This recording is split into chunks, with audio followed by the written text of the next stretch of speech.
మీరు పండించిన పంటకు ప్రత్యేకంగా వరి ధాన్యానికి మద్దతు ధరకు అదనంగా 500 రూపాయల బోనస్ ఇచ్చి మీ ధాన్యాన్ని కొనుగోలు చేస్తామని చెప్పింది. రైతులకు ఇచ్చిన ఈ 3 హామీలలో ఒక్క హామీ అయినా నెరవేరిందా అని నేను అడుగుతున్నా. అదే అడుగుతున్నాం మనం.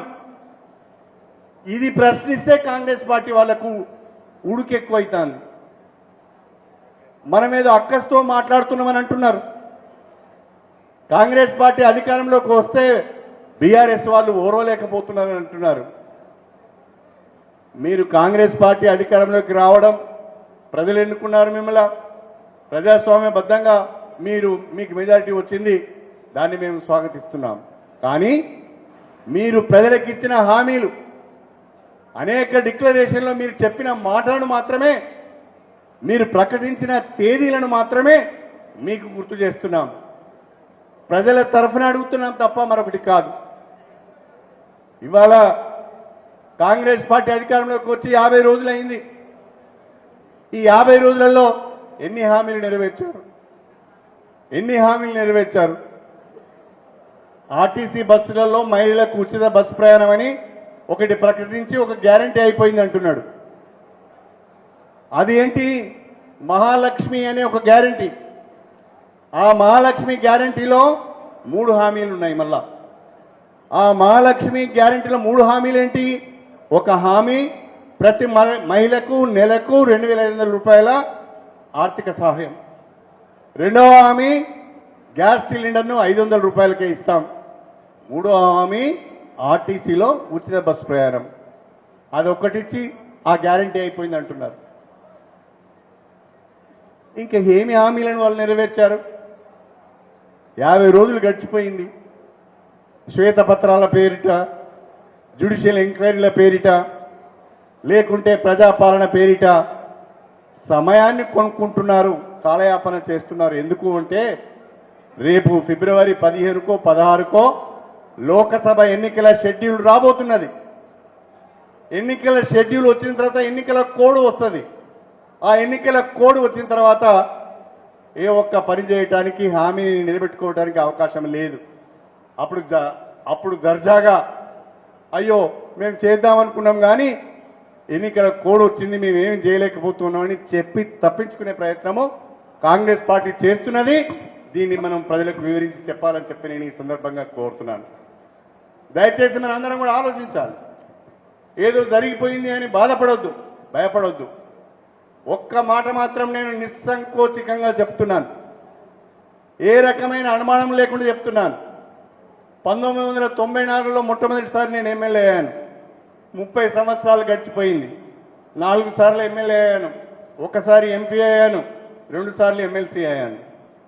ఈ 30 సంవత్సరాలుగా రాష్ట్ర రాజకీయాలను, తెలంగాణ రాజకీయాలను ప్రతి 5 సంవత్సరాలకు ఒకసారి జరిగే ఎన్నికల ఫలితాలను నేను చూస్తున్నాను. రేపు ఎన్నికలు ఎప్పుడు జరిగినా 2028లోనే ఎన్నికలు జరుగుతాయని అనుకుందాం. ఏదన్నా జరగరానిది జరిగి కాంగ్రెస్ వాళ్ళు ఒకరిని తిట్టుకొని, కొట్టుకొని, కుమ్ములాటలకు పోయి, గ్రూపులకు పోయి వాళ్ళ ప్రభుత్వాన్ని వాళ్ళు కూలగొట్టుకునే ప్రయత్నం వచ్చి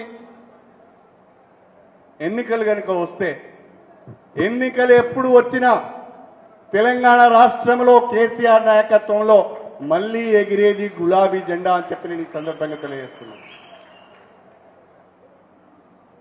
ఎవరన్నా అయ్యో అధికారం పోయింది, మన పార్టీ అధికారంలో లేదు అని పక్క చూపులు చూస్తే, అటో ఇటో పరిగెత్తాలని చూస్తే మళ్ళా 2-3 ఏళ్లకే గులాబీ జెండా అధికారంలోకి వస్తే మీరందరూ ఆగమవుతారు. ఎవడన్నా పోయేటోడు ఉంటే అటుగానోడు ఇటుగానోడు అవుతాడు, ఎటుగానోడు అవుతాడు. కాబట్టి ఒక పార్టీలో ఉన్నప్పుడు నిబద్ధతతో పనిచేయాలి. పార్టీలో జరిగిన లోటుపాట్లన్నింటినీ సమీక్షించుకున్నాం, ప్రభుత్వంలో జరిగిన లోటుపాట్లను సమీక్షించుకున్నాం. మళ్ళీ ప్రజల్లోకి వెళ్ళాలని, ప్రజల కొరకే పోరాటం చేయాలని, తెలంగాణ హక్కులను కాపాడాలని చెప్పి మళ్ళీ కేసీఆర్ గారు 13వ తారీఖున కృష్ణా నదీ జలాలపైన మనకున్న హక్కులను కాపాడుకోవడానికి కృష్ణా నది పైన ఉన్న ప్రాజెక్టులను కృష్ణా రివర్ మేనేజ్మెంట్ బోర్డుకు అప్పగించడము సరైనది కాదు, తెలంగాణకు అన్యాయం జరుగుతుందనే ఒక ప్రధానమైన ఆలోచనతో ఆశయంతో తెలంగాణ ప్రజల పక్షాన పోరాటం చేయడానికి నల్గొండలో భారీ బహిరంగ సభ నిర్వహించబోతున్నాం. భారత రాష్ట్ర సమితి తెలంగాణ ప్రజల పక్షాన ఉంటుంది. భారత రాష్ట్ర సమితి తెలంగాణ ప్రజల హక్కులను కాపాడుతుంది. భారత రాష్ట్ర సమితికి తెలంగాణ తప్ప మరొక రెండవ ఆలోచన ఉండదు.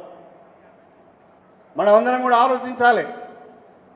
కాంగ్రెస్ పార్టీ, భారతీయ జనతా పార్టీ రెండు కూడా జాతీయ పార్టీలు. ఇవాళ కృష్ణా నదికి సంబంధించిన సమస్యనే వచ్చింది. ఈ సమస్య మహారాష్ట్ర, కర్ణాటక, తెలంగాణ, ఆంధ్ర 4 రాష్ట్రాల మధ్యన ఈ సమస్య ఉన్నది. భారతీయ జనతా పార్టీ వాడు తెలంగాణను సమర్థించడు, తెలంగాణ వైపున మాట్లాడాడు. ఎందుకంటే వానికి 4 రాష్ట్రాలలో బీజేపీ ఉన్నది. కాంగ్రెస్ పార్టీ వాడు కూడా తెలంగాణ వైపున మాట్లాడాడు. ఎందుకంటే పైన కర్ణాటకలో కూడా కాంగ్రెస్ పార్టీ ఉన్నది. రెండు పార్టీలకు కూడా తెలంగాణ పక్షాన అవుట్ రైట్ గా నిలబడి కొట్లాడే అవకాశాలు వాళ్ళకు లేదు. తెలంగాణ కొరకు కొట్లాడే నిబద్ధత, చిత్తశుద్ధి ఉన్నది ఒక్క భారత రాష్ట్ర సమితికి అని చెప్పి ఈ సందర్భంగా గుర్తు చేస్తున్నా. అందుకే రేపటి లోక్సభ ఎన్నికలలో తెలంగాణ హక్కులపైన పోరాడటానికి, తెలంగాణ సమస్యలను లోకసభలో వినిపించడానికి, తెలంగాణ అభివృద్ధి సంక్షేమ కార్యక్రమాల పైన మన గొంతును పార్లమెంట్లో వినిపించడానికి మట్టి పైనకైనా ఇంటివాడు కావాలన్నట్టుగా తెలంగాణ అభివృద్ధిలో, సంక్షేమంలో మరింత ముందుకు సాగాలి అంటే తప్పకుండా రేపటి లోక్సభ ఎన్నికల్లో భారత రాష్ట్ర సమితి అభ్యర్థులను గెలిపించుకోవాల్సిన అవసరం ఉంది అని చెప్పి నేను ఈ సందర్భంగా మీకు గుర్తు చేస్తున్నా. నాకు నమ్మకం ఉన్నది, 50 రోజులలోనే కాంగ్రెస్ పార్టీ గ్రాఫ్ మెల్లమెల్లగా పడిపోతున్నది. కొత్తగా ప్రభుత్వంలోకి వచ్చిన వాళ్ళ గ్రాఫ్ మొదటి సంవత్సరం పెరగాలి వాస్తవంగా. ఎందుకంటే అనేక ఆశలు ఉంటాయి, అనేక కార్యక్రమాలు ఉంటాయి, ఉత్సాహం ఉంటుంది. కానీ అధికారంలోకి వచ్చిన మొదటి రోజు నుండే కాంగ్రెస్ పార్టీ గ్రాఫ్ పడిపోతున్నది. కాంగ్రెస్ పార్టీ నాయకులు ఆ గ్రాఫ్ పడిపోతున్న విషయాన్ని గమనించి హామీలను అమలు చేయలేని పరిస్థితిని గమనించి ఆర్థిక పరిస్థితి సరిగా లేదు అని తెలుసుకొని భారత రాష్ట్ర సమితి పైన దాడి చేసే ప్రయత్నం చేస్తున్నారు.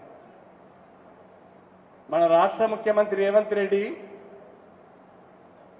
మాజీ ముఖ్యమంత్రి మన ప్రియతమ నాయకులు చంద్రశేఖరరావు గారి పైన వాడిన భాష ఆయన అసహనాన్ని గుర్తు చేస్తున్నది, ఆయన సంస్కారహీనతను గుర్తు చేస్తున్నది, ఆయన సభ్యతను గుర్తు చేస్తున్నది. ఒక వ్యక్తి ముఖ్యమంత్రి పదవిని చేపట్టిన తర్వాత తన భాషను మార్చుకోవాలి, తన యాసను మార్చుకోవాలి, తన మాటను మార్చుకోవాలి, తన ప్రవర్తనను మార్చుకోవాలి. కానీ ఇంకా రేవంత్ రెడ్డి గారు నేను పిసిసి ప్రెసిడెంట్ అని అనుకుంటున్నట్టున్నాడు, ముఖ్యమంత్రి అని అనుకోవడం లేదు.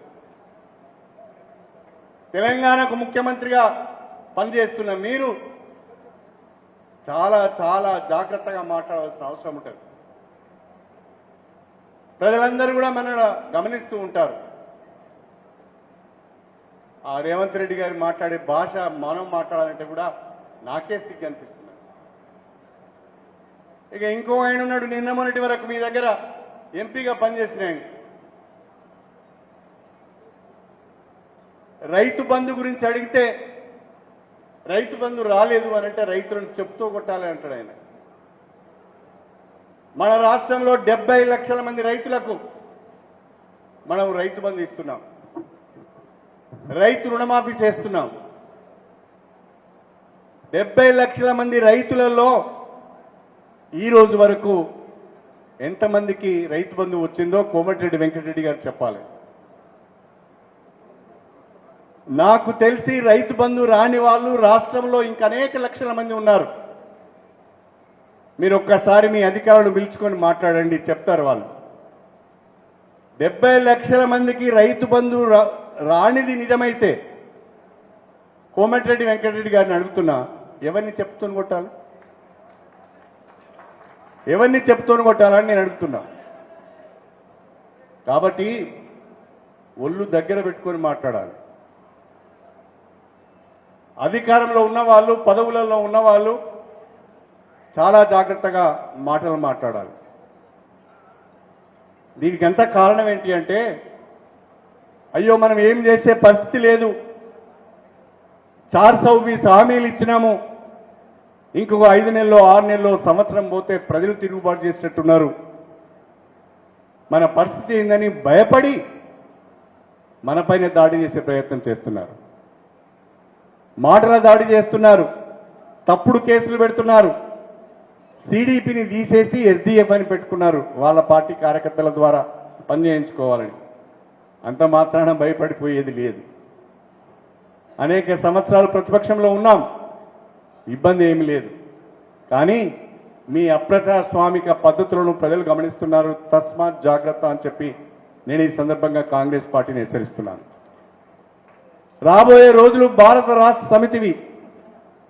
రాబోయే రోజులలో వచ్చే ప్రభుత్వం కూడా భారత రాష్ట్ర సమితిదే. ఎవరికి ఏ రకమైన అనుమానం ఉండవలసిన అవసరం లేదు.